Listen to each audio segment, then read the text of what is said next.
बोलिए नारायण भगवान की जय। श्री सुजी महाराज शौनकादिक 88,000 ऋषियों को कार्तिक मास का 35वां अध्याय सुनाते हैं।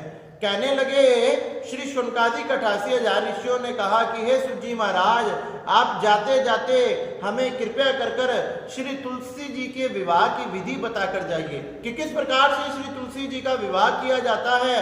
तो श्री सुजी महाराज कहने लगे, हे शौनकादिक 88,000 ऋषियों, व्यक्ति ने प्रातःकाल शुद्ध जल से स्नान कर कर वस्त्र आदि को धारण करके भगवान सूर्य तथा नारायण को अर्घ समर्पित कर कर भगवान की पूजन करके एक विद्वान ब्राह्मण को चुनना चाहिए। विद्वान ब्राह्मण को चुनकर उन्हें अपने घर पर बुलाए, उनका पूजन करे, सुंदर आसन पर बिठाए तथा भगवान श्री शालिग्राम जी और तुलसी को लाना चाहिए।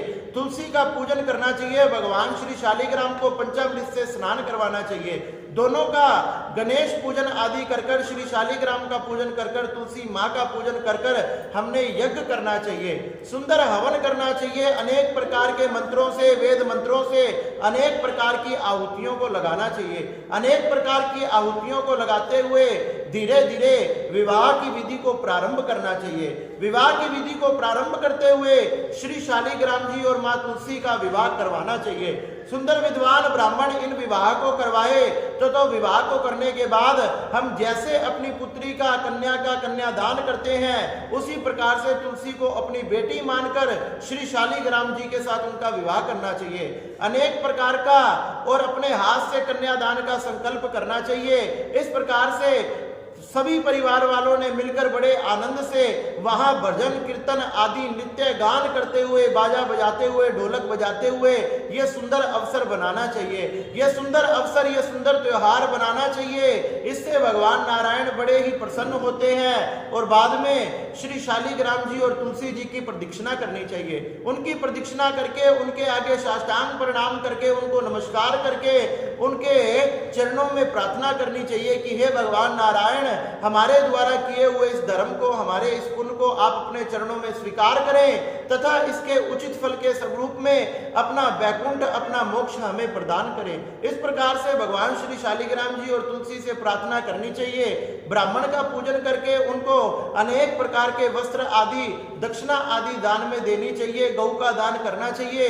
बताया गया, सुंदर ब्राह्मणों को, विद्वान ब्राह्मणों को भोजन कराएं तथा हर्ष उल्लास से हमें ये दिन व्यतीत करना चाहिए। इससे हमें महान पुण्यों की प्राप्ति होती है।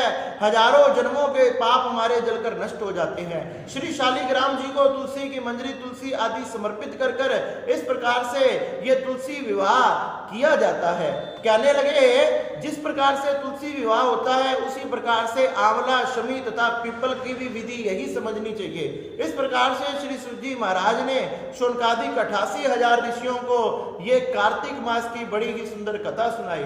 श्री शौनकादिक 88,000 ऋषि ये कथा सुनकर बड़े ही प्रसन्न हुए और अनेक प्रकार का भगवान का कीर्तन करते रहे और भगवान का कीर्तन करते करते भगवान नारायण उनके सामने प्रकट हो गए। चतुर्भुज धारण करके रूप भगवान नारायण उनके सामने प्रकट हुए, सबको मंगल आशीर्वाद प्रदान किया, सबने भगवान की स्तुति की और भगवान नारायण ने सबके द्वारा इस सुनी हुई कथा को स्वीकार कर कर सबको अनेक प्रकार के आशीर्वाद देकर वहां से अंतर ध्यान हो गए। इस प्रकार से ये कार्तिक मास की बड़ी ही सुंदर कथा को हमने श्रवण किया, जो हमें भगवान के धाम तथा भगवान की भक्ति को प्रदान करने वाली है। बोलिए नारायण भगवान की जय।